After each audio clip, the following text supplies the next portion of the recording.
Local 4 News starts now with a forewarned weather alert. Wild winter weather blanketing Michigan today from West Michigan, Northern Michigan, the Upper Peninsula, and in Metro Detroit.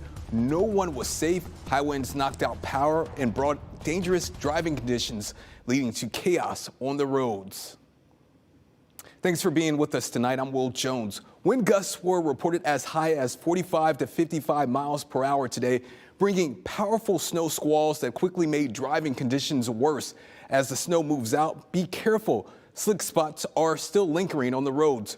Forewarned meteorologist Ron Hilliard has been busy tracking this all. Ron, is the worst behind us? The good news, Will, is that the worst is behind us, but we still have some concerns on area roads. Right now, we have snow-covered roads and even the potential of some ice, and we still have snow falling at this time. Now, the threat of the snow squalls has since passed, and that threat is over. But you'll notice that lake-effect snow showers are still impacting us here in Metro Detroit. You go into places like Brighton and Howell, and you'll see that snow coming down near I-96, and then along M14 and going into Washtenaw County, still seeing snow coming down. And you go into Ypsilanti, Romulus, Canton, Westland, and we're still seeing that snow impacting us, adding additional light accumulations to the road. Now, earlier today, when we had those squalls rolling through, we saw scenes like this, snow accumulating very rapidly and the visibility also dropping in a short amount of time to near zero and even whiteout conditions. This image sent in from Robert, and we're seeing this image from Brighton. And Brighton, again, one of the locations still seeing the snow right now. The winds have subsided, coming down from the 50+ mile per hour wind gusts that we had earlier. Some reports even near 60 miles per hour in the morning and early afternoon.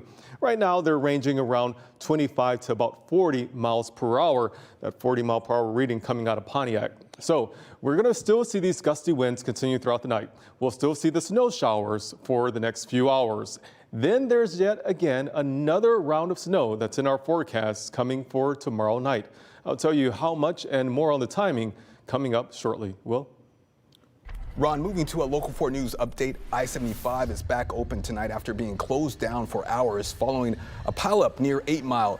Drivers were caught in the middle of a fast-moving snow squall and many lost control. State police say at least 59 cars and semi-trucks were involved in the pileup. Somehow, no one was hurt. It took road crews about 4 hours to clear the freeway. As snow moved through the area, Detroit Metro Airport hit a ground stop this morning, throwing travel plans into chaos for thousands of passengers. The ground stop started around 8 this morning and lasted for several hours. According to the flight tracking site FlightAware, nearly 500 flights were delayed today, with about 60% of Delta flights affected. At the peak of the storm, the average delay was around 90 minutes, and about 80 flights were canceled. But right now, travelers are seeing little to no delays. A local business is picking up the pieces after a smash and grab burglary on Detroit's east side early this morning. It happened at the Little Mike Express convenience store on McNichols Road, not too far from Hoover Street. Detroit police say one person is now in custody in connection to the break-in. Our Noel Friel heard from a store manager who says thieves made off with everything from cash to expensive liquor and even lottery tickets. Detroit police say one person is in custody after a smash and grab burglary at this liquor store on East McNichols Road. We're told 4 or 5 people used sledgehammers to break in, grabbing everything they could get their hands on. Pretty much they know what they was doing. Whatever, it's expensive. You know what I'm saying? Nibras Murad, a store manager at Little Mike Express, says that break-in happened around 5:30 Monday morning. He tells us the burglars ransacked the entire store, breaking into an ATM machine. Oh, it's like that, just like that. Grabbing expensive bottles of liquor and stealing lottery tickets. Oh, it was, what, 30 boxes right here? Even breaking into a safe in the store's office. They took cash, whatever we had, you know what I'm saying? We had some cash, they took it, they you know, this was open, you know what I'm saying? They break it in. All while smashing just about every door in the store in the process. They break about the front door, the gate, the second couple doors in the back, and those 2 doors behind the counter. They went to the office also. I mean, they tear down the whole thing. As Detroit police work to track down the rest of the people responsible, for a small business, Murad says having to make so many repairs is devastating. It's been happening so much, and we know it's holiday times. It's just sad to see these kind of things happening. I mean, we're here, we're trying to support the community and work. As for that one person who is now in custody, Detroit police say they're working on submitting a warrant over to the Wayne County Prosecutor's Office. Noel Friel, Local 4. Thanks, Noel. Now, a strange story from Detroit's west side. A man is dead and another person is in the hospital after a crash. Police say the driver was going down Joy Road when he accidentally fired a gun he was carrying, shooting himself. He lost control of the car, hit a pedestrian on the sidewalk, and crashed into a pole. The driver later died, and the pedestrian is in serious condition. It's still unclear how the gun went off or where the man was hit.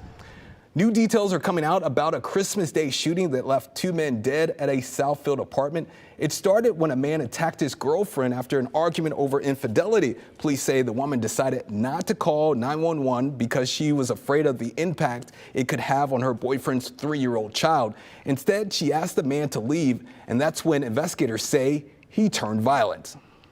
The female victim told officers that she was slapped, strangled, and kicked multiple times during the assault. The officers did observe bruising on her neck, both arms, and both legs. After the man finally left, the woman called her female friend over who brought their boyfriend with them. The first man came back to the apartment, forced his way in, and got into a gunfight with the friend's boyfriend. Both men died and the woman was shot, but she's expected to be okay. If you or someone you know is looking for domestic violence resources or help, the Michigan Domestic Violence Hotline is open 24/7 at 1-866-VOICE-DV. We also have a list of resources at clickondetroit.com. A Southfield firefighter is recovering tonight after being hurt in an early morning motel fire. It happened around 6 this morning at the Motel 6 near I-75 and North Line Road. The firefighter was hurt when the ceiling collapsed. He was rushed to a hospital and he's expected to be okay. No one else was hurt and the cause of the fire is still being investigated. After a close recount, an emergency appeal has been filed to try to stop Hamtramck's mayor-elect from taking office. Adam Al-Harbi won by just 11 votes over Mohit Mahmoud, but Mahmoud's attorney wants 37 ballots found on the city clerk's desk after the election to be counted. A judge said those ballots shouldn't be counted because their integrity can't be guaranteed. Now a 3-judge panel at the Michigan Court of Appeals will decide, but Mahmoud's team is asking the state Supreme Court to step in and make a quicker decision. Al-Harbi is still scheduled to be sworn in as mayor this Thursday. Michigan drivers are in for a big change in how gas is taxed starting next year. The current 6% sales tax on fuel is being dropped and replaced with a higher tax per gallon. Officials in Lansing say all the money you pay at the pump will go straight to funding our roads. Lawmakers promise this change is meant to be revenue neutral, so most drivers shouldn't notice much difference. But if you drive an electric or hybrid vehicle, expect to pay higher annual registration fees. President Trump met with Israeli Prime Minister Benjamin Netanyahu today. Trump praised the productive meeting between the two. They talked about the second phase of the Gaza ceasefire. Trump was complimentary of Netanyahu, saying Israel has lived up to the Gaza peace plan. That's despite reports of the Israeli military demolishing homes and attacking innocent Palestinians. They've lived up to the plan. They're strong, they're solid, and sometimes they don't understand when somebody violates something that you want to give them a second chance. Well, we'll give them a couple of second chances, but no, Israel's lived up to the plan 100%. During his remarks, President Trump said that Hamas needs to disarm before they can move to the next phase of the peace plan.